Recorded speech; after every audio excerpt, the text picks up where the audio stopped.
the panel, but this is how I'm going to use the time of this round. I'm going to respond to you, and I'm going to expand to him. Because your question is about gradual decline in democracy. It doesn't happen overnight, it happens gradually. And the most surprising gradual techniques of keeping democracy at bay is quorum, death by quorum.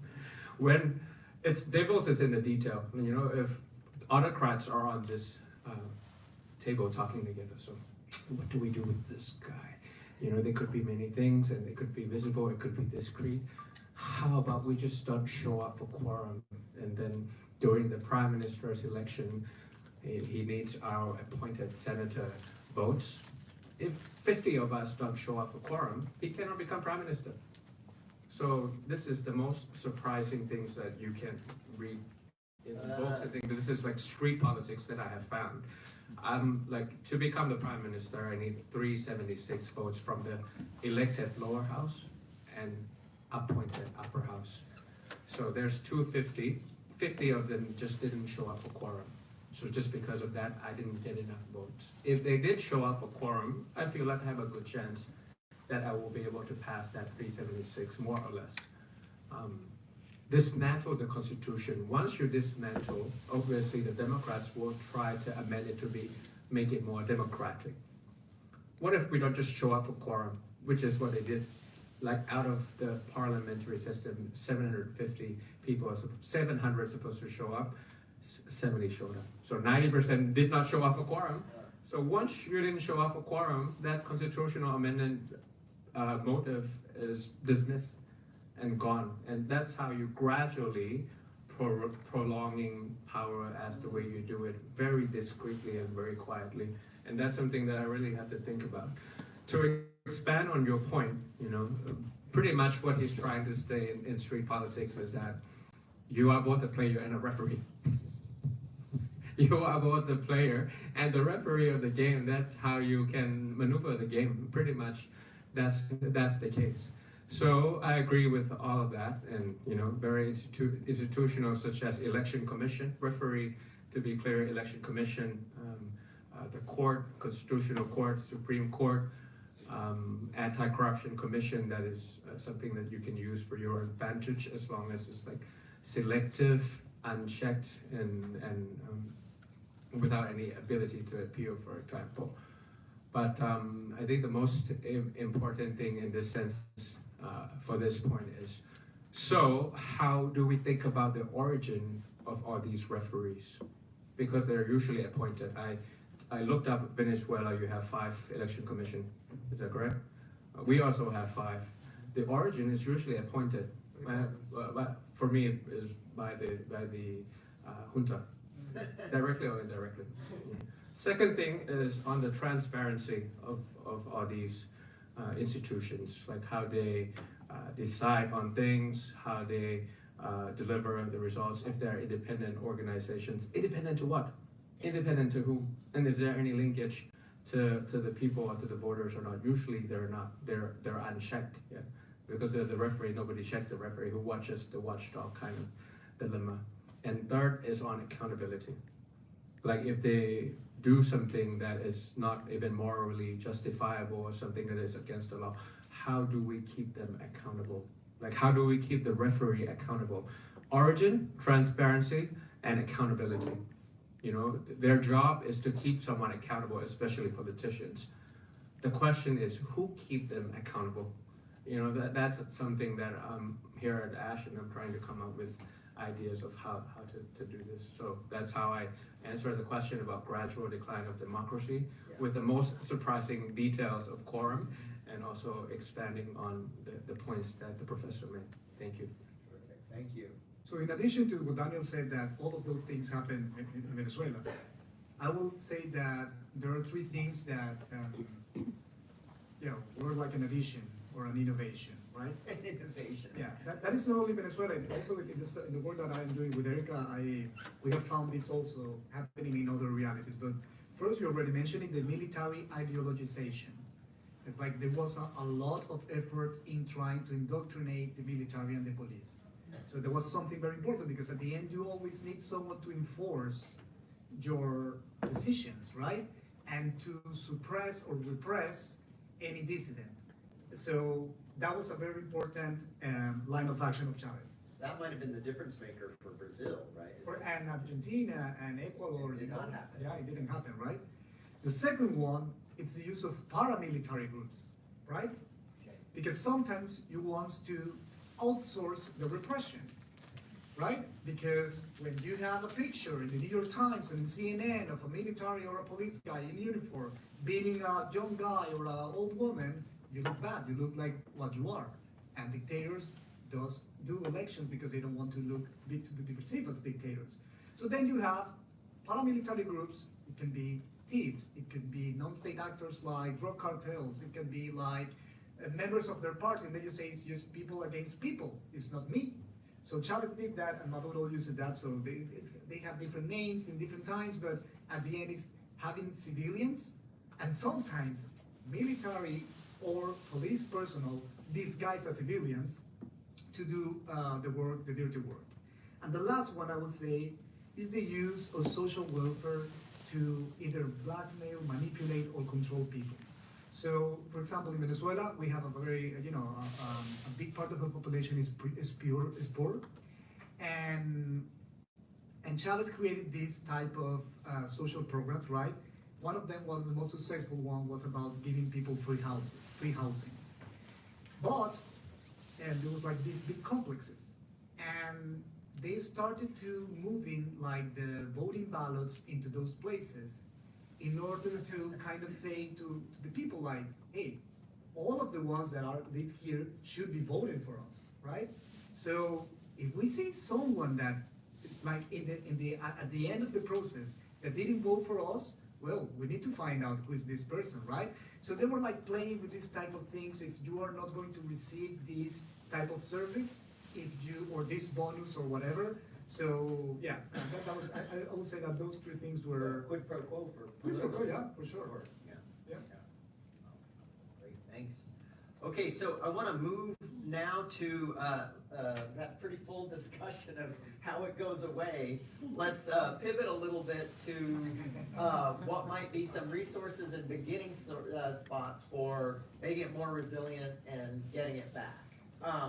So I've been thinking about the U.S. case a little bit, and maybe this generalizes as democracy is defended by a series of moats.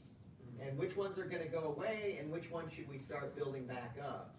And the first set of moats, I think, is norms, right? Like you go to the meeting for the Senate, and you don't stop things up by preventing a quorum.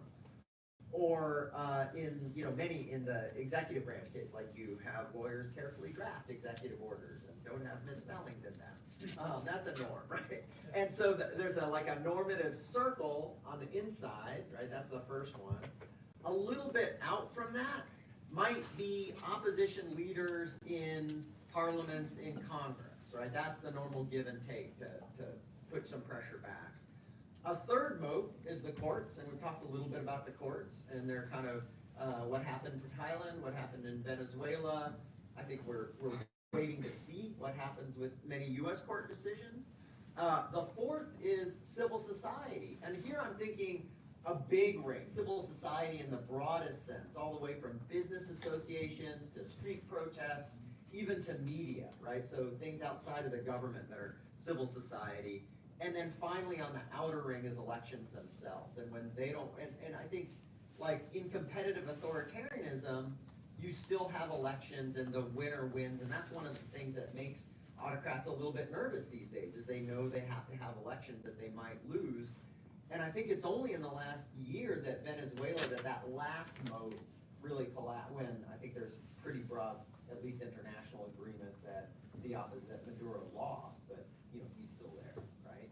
And so, with the moats picture in places in Venezuela and in Thailand that are at a pretty severe level of decline, which ones do you think are priorities for building up? Like you can't work on everything all at the same time. So where do you start?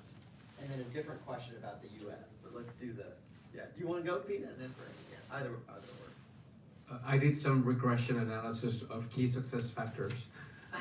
When I was the prime ministerial candidate, 2023, all that we are talking about exist, but against all odds, I won. And the key success. That was the electoral. The electoral mode, and then the key success factor that of all the districts that I had ran, maybe like 800 districts combined using all these data, voting turnout is number one. No matter how poor the candidate, no matter how strong the competitor, no matter how much they do gerrymandering, no matter how they cancel the debates in the media, as long as people has lost the hope and showed up to the ballot to vote, if it's 70%, we win. If it's lower than 70%, no matter how strong the candidate, no matter how old the competitor, or useless the competitor, the incumbent, we lose. So because your question asked for the priority, for me, if we are to return to democracy or improving the health of democracy, it has to be voting turnout. And the autocrats also know this. So that's why they are trying to drive the voting turnout down through voter suppression and voter fatigue by making politics as crazy as possible. It could be about Haiti, it could be dogs, it could be about Puerto Rico, it could be about a lot of things back home in Thailand also, that they feel like this is such a dramatic thing that I don't want to get involved. Right. But if the voting turnout is, so it has to be voter mobilization and engagement strategies, talking Kennedy term. So those would be two things that can respond to all the pessimism that we had talked about in the first part of this panel. Right. Voter mobilization and engagement strategies to make sure that people feel like they're going to go out and vote when the time comes. But for the autocrats, they will make sure that 78% that I had that opportunity to go against all odds and beat all the techniques that they had thrown against me.